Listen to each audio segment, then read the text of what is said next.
Hello everyone, so I am back with another video जिसमें आज हम लोग डिस्कस करेंगे सेल, ईएमएफ, इंटरनल रेजिस्टेंस के बारे में। तीनों के बीच में क्या डिफरेंस है आज हम लोग वो पढ़ने वाले हैं। तो सबसे पहले हमारे पास है सेल।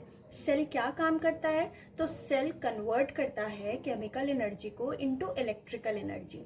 सेल का सिंबल क्या होता है? तो सेल का सिंबल होता है ये, ठीक है। और अगर बहुत सारा सेल कनेक्टेड हो एक साथ तो उसको हम लोग बोलते हैं बैटरी। अब देखो, इससे पहले ना थोड़ा सा हम लोग सेल के बारे में समझते हैं कैसे काम करता है इलेक्ट्रोलाइटिक सेल। देखिएगा, ये आपका सॉल्यूशन है और इसमें है हमारा इलेक्ट्रोड्स। ये बाहर एक्सटर्नल सर्किट से जुड़ा हुआ है, ठीक। अब ये जो इलेक्ट्रोड है ये यहाँ पे अंदर रखा हुआ है सॉल्यूशन में, इलेक्ट्रोलाइट में, इलेक्ट्रोलिटिक सॉल्यूशन होता है। ये हमारा इलेक्ट्रोड्स है, इलेक्ट्रोड प्लेट, और ये हो गया आपका इलेक्ट्रोलिटिक सॉल्यूशन। मान लीजिए कि यहाँ पर इलेक्ट्रोलिटिक सॉल्यूशन में हमारे पास H2SO4 है और यहाँ पर जो प्लेट्स हैं वो एक कॉपर का प्लेट है और एक जिंक का प्लेट है। तो यहाँ पर जो H2SO4 है ये अब ब्रेक डाउन करेगा आयंस में। किस किस आयंस में? तो H+ और SO4 2- में टूटेगा। तो क्या होगा? यहाँ पे जो H+ है पॉजिटिव आयंस इसका जाके डिपॉजिट होगा कॉपर प्लेट के ऊपर, और सारा नेगेटिव जो है वो जाके डिपॉजिट होगा जिंक प्लेट के ऊपर। अब देखिए, यहाँ पर पॉजिटिव चार्ज डिपॉजिट हुआ है तो इस प्लेट को हम क्या नाम देंगे? एनोड। क्या नाम देंगे? एनोड। और इसको हम क्या नाम देंगे? कैथोड। अब देखो, यहाँ निगेटिव चार्ज, यहाँ positive charge. Negative charge outside the circuit में कहाँ से कहाँ फ्लो होगा? फ्रॉम जिंक टू कॉपर, ठीक। चलिए, तो उसके अपोजिट डायरेक्शन में क्या जाएगा? हमारा करंट जाएगा, ओके। और इनसाइड कहाँ से कहाँ जाएगा? इनसाइड इधर से इधर जाएगा। तो ये थी हमारी वर्किंग सेल की, ठीक। अब पढ़ते हैं इलेक्ट्रोमोटिव फोर्स के बारे में। तो इलेक्ट्रोमोटिव फोर्स क्या होता है? क्या ये एक तरीके का फोर्स है? नहीं। हमें इनिशियली शुरुआत में ये नहीं पता था कि ये सेल हमें क्या नाप के दे रहा है। हमें मालूम था ये इलेक्ट्रॉन्स इधर उधर मूव कर रहा है, सेल के अंदर जो हो रहा है वो किसी फोर्स के कारण से नाम हो रहा है, इसलिए उसको नाम दे दिया गया इलेक्ट्रोमोटिव फोर्स। बट एक्चुअली में ये जो ईएमएफ है वो हमें क्या नाप के देता है? ये जो ईएमएफ है वो हमें पोटेंशियल डिफरेंस मेजर करके देता है कि जो भी हमारा सेल है उसके दोनों टर्मिनल, एक पॉजिटिव टर्मिनल होता है, ये इस बड़े वाले को बोलते हैं पॉजिटिव टर्मिनल, और ये होता है हमारा निगेटिव टर्मिनल। तो इन दोनों टर्मिनल्स के बीच में कितना पोटेंशियल डिफरेंस है हमको वो मेजर करके देता है। तो सबसे पहले इसका डेफिनेशन हम लोग लिख लेंगे।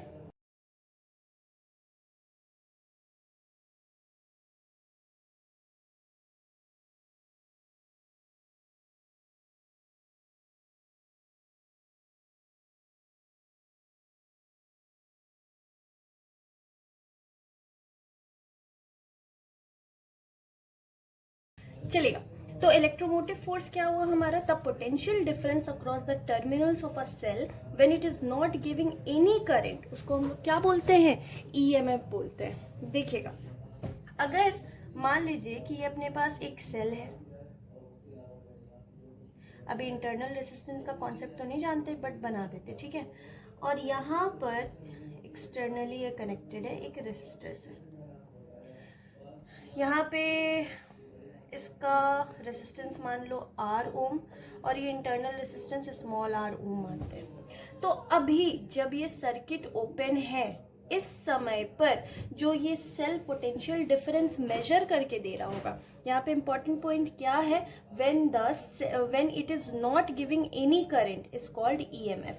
जब the potential difference across the terminal of cell when it is not giving any current, तो जब सर्किट हमारा ओपन हो उस समय जो सेल के अक्रॉस जो पोटेंशियल डिफरेंस होता है उसको हम लोग ईएमएफ कहते हैं और उसको इस तरीके से लिखते हैं, ठीक है। कब ईएमएफ कब बोलते हैं? जब सर्किट ओपन हो या क्लोज हो। सर्किट क्लोज हो, उस समय पर जो पोटेंशियल डिफरेंस सेल मेजर करके देता है उसको किस नाम से जानते हैं हम लोग? ईएमएफ के नाम से जानते हैं। एक और, ईएमएफ किस किस फैक्टर्स पे डिपेंड कर रहा है, ये इंपॉर्टेंट है। EMF depends on, EMF depends on number 1, ये जो हमारा इलेक्ट्रोड्स है इसके नेचर के ऊपर डिपेंड करता है। मतलब कि ये पॉजिटिव और निगेटिव चार्जेस को कितनी इजीली पहुंचा देते हैं दूसरी तरफ, फिर उसके बाद कितना ज़्यादा होल्ड करके रखते हैं, फिर ये जो हमारा इलेक्ट्रोलिटिक सॉल्यूशन है उसके ऊपर डिपेंड करता है कि इस सॉल्यूशन में कितना आयंस है, नहीं है, कितना फ्रीली मूव कर रहा है, उन सब के ऊपर, इन 2 फैक्टर के ऊपर हमारा ईएमएफ डिपेंड करता है। तो नंबर 1 हमारा क्या हो जाएगा? Nature of electrolyte. और सेकंड फैक्टर क्या हो जाएगा हमारा? Metal of electrodes, metal of electrode. EMF बिल्कुल उन सारी चीज़ों के ऊपर नहीं डिपेंड करता है कि इस प्लेट का एरिया आप कैसा ले रहे हो, स्क्वायर ले रहे हो, सर्कुलर ले रहे हो, कैसा भी लो, उसके ऊपर डिपेंड नहीं करता है। इन दोनों प्लेट्स के, इन दोनों जो आपका इलेक्ट्रोड्स है इसके बीच में, इलेक्ट्रोड प्लेट के बीच में कितना ज़्यादा डिस्टेंस है उसके ऊपर भी डिपेंड नहीं करता है। क्वांटिटी कितनी है इलेक्ट्रोलाइट की, या फिर सेल का साइज कितना है, इन सब के ऊपर हमारा ईएमएफ डिपेंड नहीं करता है। ठीक है, हाँ जी। तो अब हम लोग लिखेंगे वो फैक्टर्स जिसके ऊपर हमारा ईएमएफ डिपेंड नहीं करेगा। तो EMF does not depend on number 1 area of plates, area of plates, number 2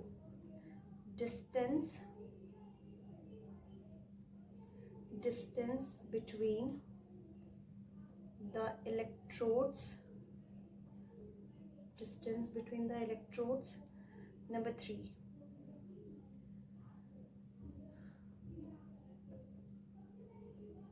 quantity of electrolyte, and number 4 size of cell, size of cell।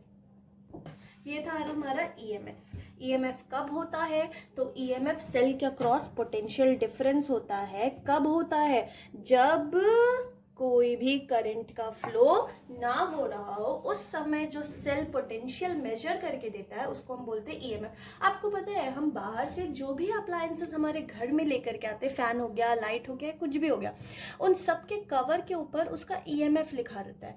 तो वो कौन सा ईएमएफ लिखा रहता है? जब वो चल रहा होता है तब का ईएमएफ नहीं, जब कोई भी सर्किट का फ्लो ना हो रहा हो, कोई भी करंट का फ्लो ना हो रहा हो, उस समय उसका जो टर्मिनल वोल्टेज होगा, मतलब ईएमएफ जिसको हम बोलेंगे, वो लिखा रहता है वहां पे।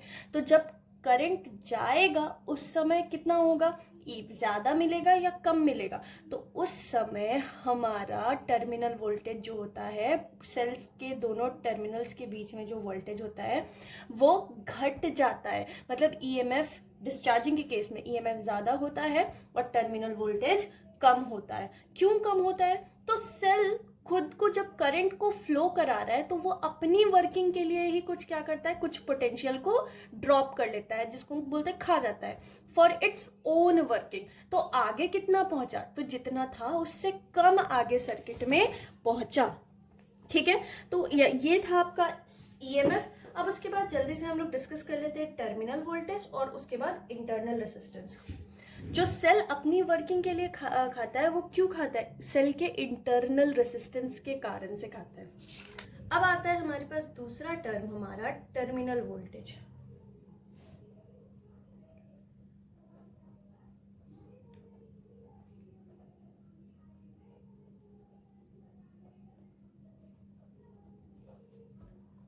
ये क्या है? तो टर्मिनल वोल्टेज वो पोटेंशियल होगा सेल के अक्रॉस जब सेल में से एक्चुअली करंट का फ्लो हो रहा हो। तो हम क्या लिखेंगे? When current is drawn through the cell, और या तो करंट सेल से निकल रहा हो या करंट सेल को सप्लाई किया जा रहा हो, दोनों ही केस में जो पोटेंशियल डिफरेंस होगा टर्मिनल्स के अबाउट, सेल के टर्मिनल्स के अक्रॉस, उसको हम क्या बोलते हैं, टर्मिनल वोल्टेज बोलते हैं।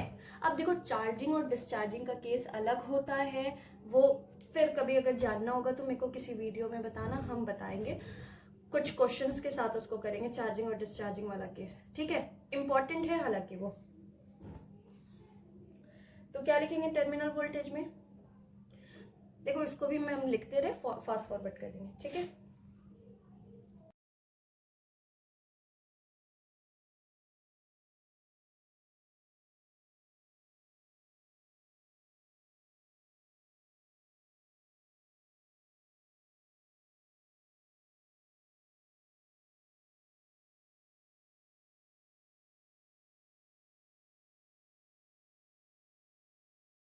Terminal voltage, clear.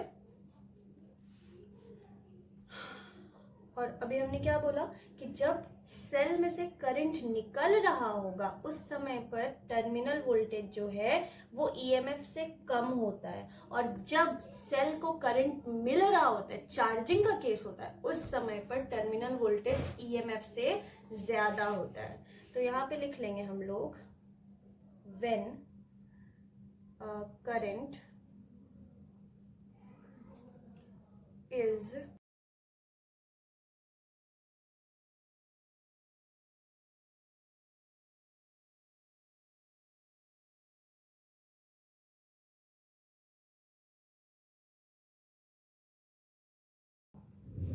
क्लियर, ध्यान दीजिएगा।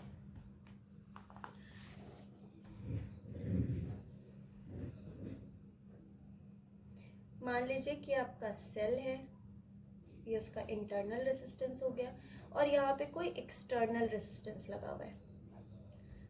सेल का EMF E, internal resistance small R. देखो ये जो इंटरनल रेसिस्टेंस होता है ना, यहाँ पर जो हमने बनाया इंटरनल रेसिस्टेंस, क्या हुआ, दिख रहा है, नहीं दिख रहा है, यहाँ देखो, यहाँ से यहाँ पे जो अपोजिशन ऑफर हो रहा है ना, इस बीच में यही इंटरनल रेसिस्टेंस है।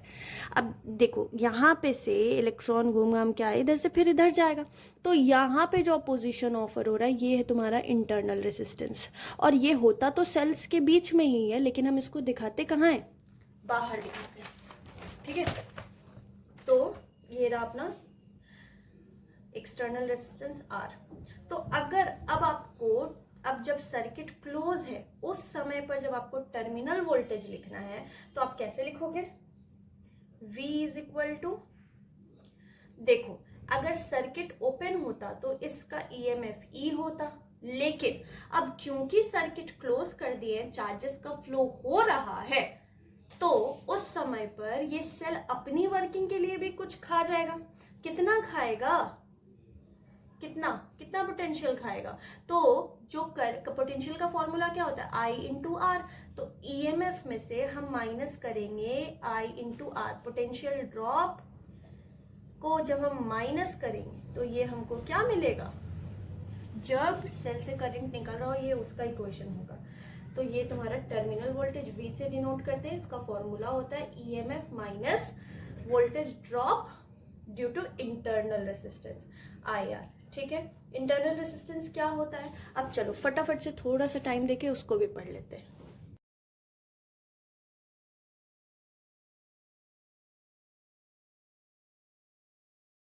इंटरनल रेसिस्टेंस क्या होता है, तो द रेसिस्टेंस ऑफर्ड, अभी तक समझ में आ गया, the resistance offered by the electrolyte of the cell when the electric current flows through it is known as internal resistance.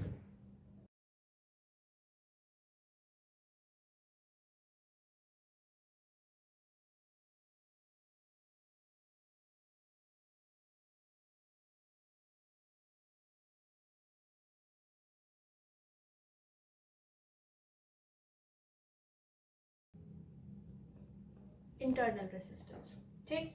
इसको कैसे डिनोट करते हैं, तो ये हो गया हमारा सेल, और ये हो गया इसके बाहर इसका इंटरनल रेसिस्टेंस। ये पॉजिटिव टर्मिनल्स है तो पॉजिटिव टर्मिनल से करंट निकलेगा। अब आगे सर्किट होगा, ठीक है। अब देखो अब क्या होगा, अगर दो जो हमारा इलेक्ट्रोड्स है, अगर हम इन दोनों इलेक्ट्रोड्स के बीच का डिस्टेंस बढ़ा दें तो क्या होगा? जैसे ही हम इन दोनों इलेक्ट्रोड्स के बीच का डिस्टेंस बढ़ाएंगे, ये जो चार्जेस को यहाँ से यहाँ फ्लो करना है वो इतना ज्यादा दूर तक किसका अपोजिशन झेलेगा? इलेक्ट्रोलाइट जो है हमारा, उसका अपोजिशन झेलेगा। इलेक्ट्रोलाइट, सेल का इलेक्ट्रोलाइट क्या कर रहा है? इसको रेसिस्टेंस ऑफर करेगा, तो कम दूरी रहेगा, कम डिस्टेंस ट्रैवल करना पड़ेगा, कम अपोजिशन, जितना ज्यादा डिस्टेंस ट्रैवल करना पड़ेगा उतना ज्यादा अपोजिशन। तो हम क्या लिख सकते हैं यहाँ पे कि अगर दोनों इलेक्ट्रोड्स के बीच का डिस्टेंस बढ़ता है तो इंटरनल रेसिस्टेंस बढ़ेगा या घटेगा? बढ़ेगा या घटेगा? बढ़ेगा। तो यहाँ पर क्या नेक्स्ट पेज में कमेंट करते हैं, ठीक है।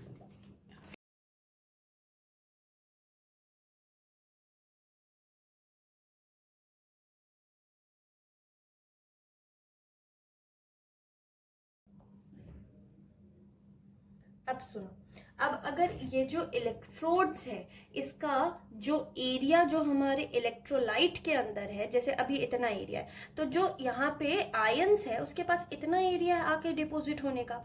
और अगर हम इसी एरिया को बढ़ा दे, अगर हम हमारे सेल में इतना एरिया दे दें, ठीक, इतना एरिया दे दे, तो इसके अंदर जो आयंस है इलेक्ट्रोलाइट के अंदर, उसके पास इतना ज्यादा जगह है डिपॉजिट होने के लिए, तो क्या होगा? ज्यादा डिपोजिशन से ज्यादा आयंस होगा, तो क्या होगा? इंटरनल रेसिस्टेंस कम हो जाएगा। तो यहाँ पर हम क्या लिख सकते हैं? इलेक्ट्रोलाइट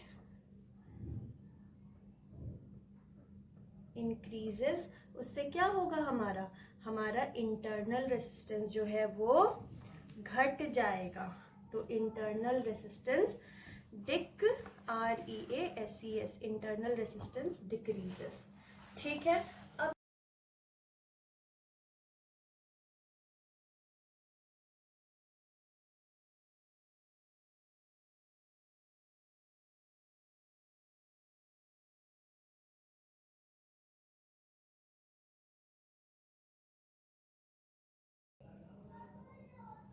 कॉन्सेंट्रेशन ऑफ इलेक्ट्रोलाइट को बढ़ाया जाएगा तो इंटरनल रेसिस्टेंस जो है वो घटेगा। और टेम्परेचर बढ़ाने से क्या होता है? ये टेम्परेचर बढ़ाने से आपका इंटरनल रेसिस्टेंस जो है वो घट जाता है।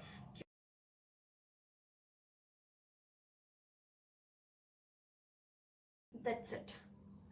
इस वीडियो के लास्ट में हम सारे नोट्स का फोटो डाल देंगे, अगर आपको लेना है तो लास्ट में आप आराम से ले लेना, ठीक है। एक minute,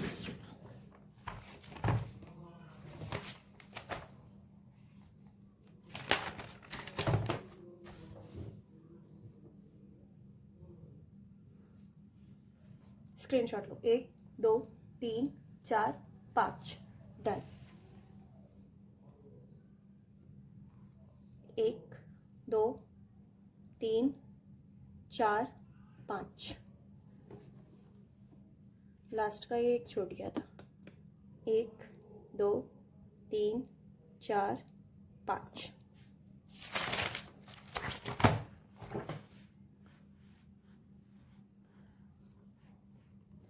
on the count of 5 जल्दी जल्दी स्क्रीनशॉट लीजिए। 1 2 3 4 and 5।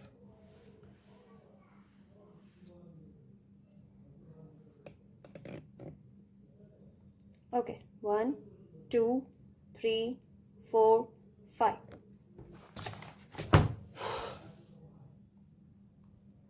And that's it for today. Thank you and bye bye. अगर ये वीडियो आपके लिए हेल्पफुल रहा तो प्लीज़ अपने दोस्तों के साथ इसको शेयर कीजिए। Thank you, bye.